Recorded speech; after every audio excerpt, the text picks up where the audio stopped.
Hi, everyone. Good evening. And good evening to Julie Pace, our guest for this interview on the challenges of covering the Capitol riots. Hi, Julie. Hi, thank you so much for having me. So Julie is a Washington bureau chief for the AP, overseeing more than 100 journalists.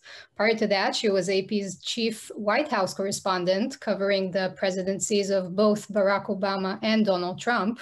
She joined the AP in 2007 as a multimedia reporter, covering presidential politics. She also worked as a multimedia reporter in the Tampa Tribune and ETV, the first independent television station in South Africa. Julie is a native of Buffalo, New York, and a graduate of Northwestern University School of Journalism. And she lives in Washington, of course. Thank you for joining us, Julie. I'm sure you're very busy. Happy to be here. So let's talk about January 6th. Can you go back to this very unusual day in the office and in the country, and share with us the atmosphere and decision-making processes behind the scene? Absolutely. So going into the 6th, we knew that this was going to be a really intense day. This was the day when lawmakers in Congress were going to be going through what is normally a pretty perfunctory process, essentially validating the results of the election. This isn't something that normally gets a lot of attention in the US. It's really just supposed to be a rubber stamp. But obviously, with the baseless claims that Trump was making about the election, this suddenly became a really pivotal moment. And he was pushing for his supporters in Congress and Vice President Mike Pence to essentially overturn the will of the American electorate. So we were already going into this day knowing that this was going to be hugely significant. Trump had planned to do a rally outside the White House where a lot of his supporters would be there. So all of that had us really on guard. There was also a ton of security already around Washington in anticipation of some type of march or protest. And that's what everyone thought at that time that it would essentially be. And I remember, we were all working virtually. I was working here in my home office when this was all unfolding. And we had really spent a lot of time thinking about our staff that was going to be up on the Hill, where they were going to be, where they would park. We had a buddy system arranged for them. So we certainly knew that this had the potential to be a pretty tense day. But as it unfolded, it took a direction that I don't think any of us could have predicted. And I really do remember watching the images unfold live and starting to realize that this was turning into something much more than a protest, that this was turning into something much more than an expression of grievance from Trump supporters, that this was becoming violent. And I was getting a lot of dispatches from my team that was in the Capitol.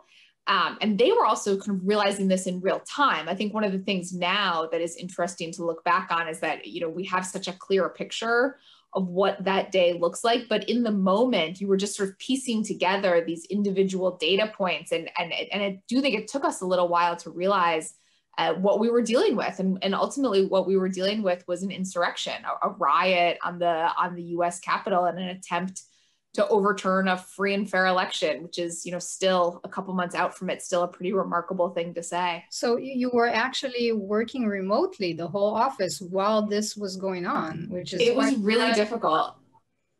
It was really difficult. We had, as I mentioned, a small team that was in and around the Capitol, reporters, photographers, video journalists, but most of us were working remotely. We've been working remotely since the middle of March of 2020.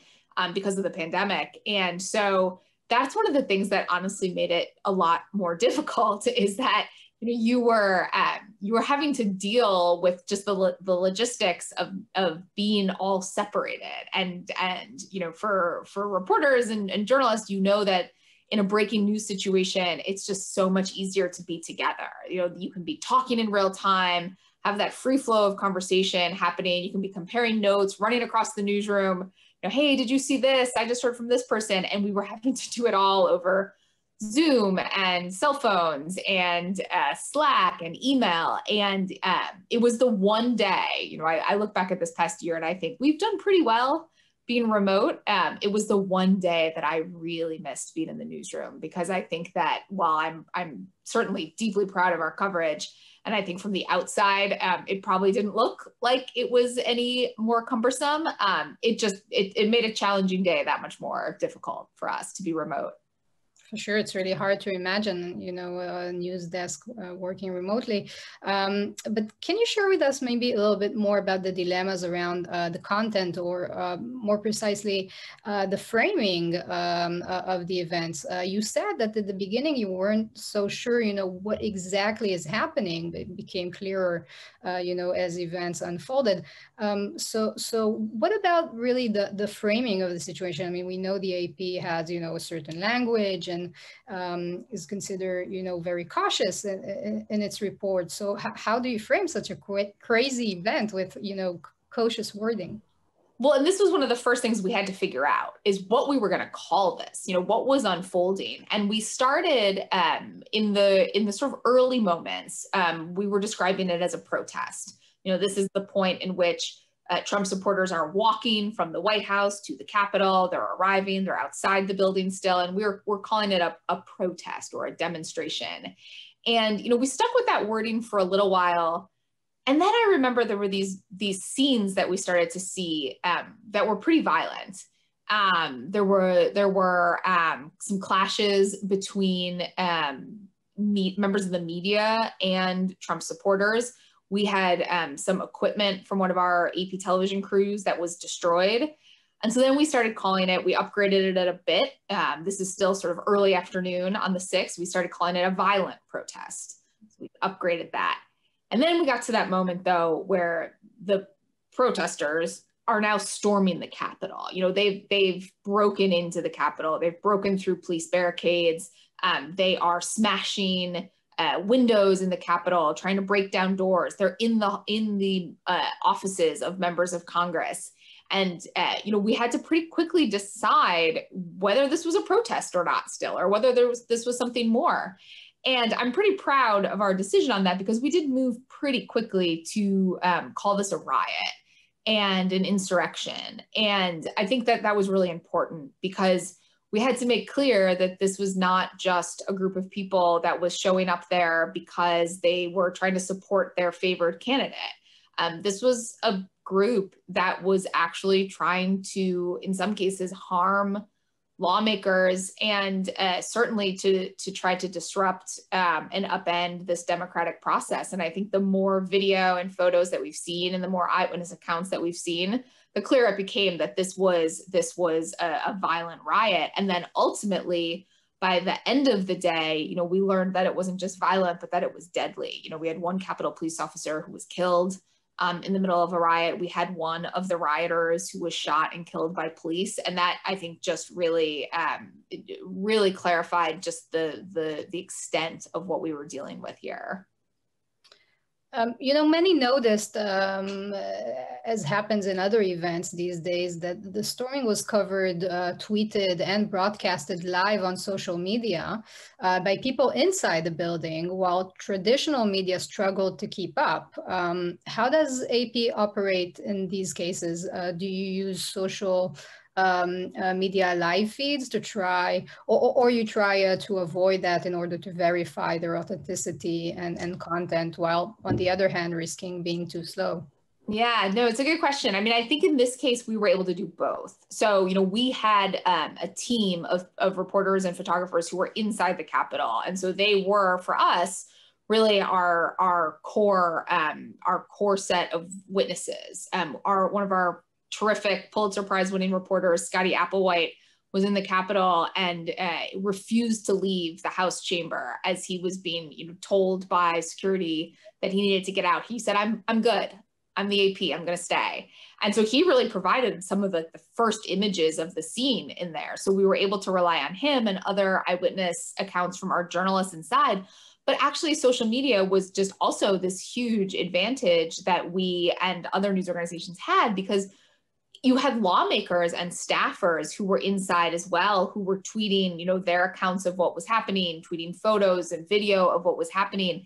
And that's really how we were able to start to get a picture of what this looked like inside. And so, I think actually it was one of those days where having access to so much social media content really, I think, worked to our advantage. Obviously, we tried to verify. Obviously, we tried to not extrapolate from that imagery. But I think it was that combination of what we were hearing from our own team and what we were seeing from these lawmakers as they were really like in the moment. I mean, I remember some of those really powerful early images that we were seeing, where you had lawmakers tweeting photos of themselves, huddled, ducked down under their desks, or ripping open gas masks, that had been, taped under their chairs and never really used before. It was seeing that imagery that I think really, again, clarified for us that this was so much more than a protest that was unfolding here. You also covered Trump's presidency as a reporter and as an editor. And I assume there were quite a lot of dilemmas regarding the appropriate ways to cover some of his statements, which were, let's say, blunt lies. And we know some outlets chose to report statements while fact-checking them and highlighting disinformation, and others choose sometimes to ignore completely some of the statements and events. But from here, it seems like the claims on election frauds and Trump's imaginary winning, they were kind of treated with much more decisiveness by the American press and social media platforms as well, of course, Twitter. So suddenly, most outlets agreed that these lies needed to be framed very clearly as such. Was there a similar process in AP? How did you treat these lies during the presidency, maybe versus the election steal campaign? Yeah, no, it's a good question. And I think, it was an evolving process, I think, for a lot of us in the media. I think that there is you go into covering any presidency, wanting to treat the president with some measure of respect. It's respect for the office. And you also look at your job as a reporter covering the presidency to certainly try to hold the president accountable and to provide context and fact checking. But you also go in expecting that the office of the presidency is going to have the same amount of respect for the truth and the facts. We all go in knowing that they're going to try to spin a version of events to favor them. But I can't remember a time, before the Trump presidency where there was sort of such little regard for the facts. And I do think that actually was a little bit of a learning curve for those of us in the media to sort of realize we were not dealing with a traditional administration here, to realize that we could do all the fact checking that we wanted and the press office and the president didn't care. You know how it is sometimes if you do a fact check on something that a politician says over and over again, and you keep saying, this is false, oftentimes they will back away from it because they want to be believed. They don't want to be seen as somebody who is peddling misinformation. And actually that was not the case in this presidency. And so I think we had to adjust to that reality. And it did take a lot of us in the media, I think, a little bit of time to get there. But I do think by the time we got to the 2020 election, I think that we certainly, at the AP, were in a very good rhythm in terms of making sure that we were not putting out false information. We were not putting out the president's words, in isolation. Every time we wrote, something that he was saying that was false, we made clear that in real time, we were adding in the proper context, even if that made us a little bit slower as we were filing the news. But I do think that what made the situation with the election unique, and in some ways, I've said this before, and people sort of get a little surprised when I say this, but in some ways it made it easier, is that this was so clear. This was cut and dry. Joe Biden won the election and Donald Trump lost the election. And state officials across the country were verifying those results, including several Republican officials in key states like Arizona and Georgia. You had Attorney General Bill Barr, who was a close ally of President Trump, the top law enforcement official in the country, saying, look, there's no sign of fraud, widespread fraud in this election. You had courts across the country with judges, including several that had been nominated by President Trump, who were rejecting these lawsuits over and over and over again. So in some ways, this was the easy one. It was so clear. The facts were only lining up on one side of the equation. And so it gave us just ample evidence to be very blunt and very straightforward. And I also think that the significance of the moment required that of us. You know, this was not, for me, for the AP, and I think for a lot of my colleagues in the media, this was not partisan. This was about a fundamental foundation of American democracy, the integrity of our elections. And there was no evidence that the integrity had been challenged. And the only way that it was being challenged was in President Trump's words. And so we had to be crystal clear. Again, not because we were opposed to him, but because this was so foundational to our democracy. And so while I certainly do not look back at that time as an easy, quiet period of time, the decision to come down so forcefully on the side of the facts, that was easy. That was the right thing to do, clearly. I assume also the fact that some channels like Fox News also, you know, had some clear statements about that kind of helped the nonpartisan issue. But looking backwards, is there anything that you think, I mean, apart from COVID, which, you know, you couldn't really change, but is there anything else that you would have maybe done differently? I mean, talking about January 6th, but also in general, Trump's presidency. Yeah, look, like I said, I think that there was a bit of slowness on the part of the media to recognize that, you know, we were not dealing with a traditional administration here, and to realize that, you know, I think about this from our perspective at the AP. We do, you know, AP news alerts, which I'm sure, you know, most of you are familiar with. These are very short news alerts. You know, we've got limits on the amount of characters that we can put in a news alert. And so, you know, you often find yourself in a breaking news situation when you're covering a presidential press conference and just sort of saying, President so-and-so says X. And I look back at some of those early news alerts that we filed off of President Trump, and I think, I wish I could take some of those back. We would follow up very quickly with a short story, you know, urgent story, making clear that what he said was inaccurate or lacking in context. But in our modern world where social media is so powerful, once you put that first sentence out, that news alert out, that's the thing that lives, and you can't take that back. And so we got to a point where we decided if we couldn't fit the full context, if we couldn't fit the fact checking in a news alert, then we wouldn't send the news alert. We would wait and put something out that had more material in it. But I look back on that and I think, you know, that's something I wish I could have changed in the early days. You know, it was a hard lesson learned, and we got there on it. But I certainly wish we had gotten there faster on it. You know, the other thing I think about a lot in all of this is, and I think this is a challenge for the media, certainly in this country going forward, is, you know, I wish that we as journalists would have been clearer with the public about why we were being so aggressive with Trump, you know, in the briefing rooms, in the news conferences, in some of the coverage. I think there was this interpretation, certainly among Trump supporters, that we were opposed to him, that this was a conflict with him, that we felt, you know, that we were the opposition to him. And that's, for me personally, and again, for us at the AP, that's never what this was about. This was not about the journalists feeling like we didn't think Trump should be in office, or feeling like we had to convince people to vote another way.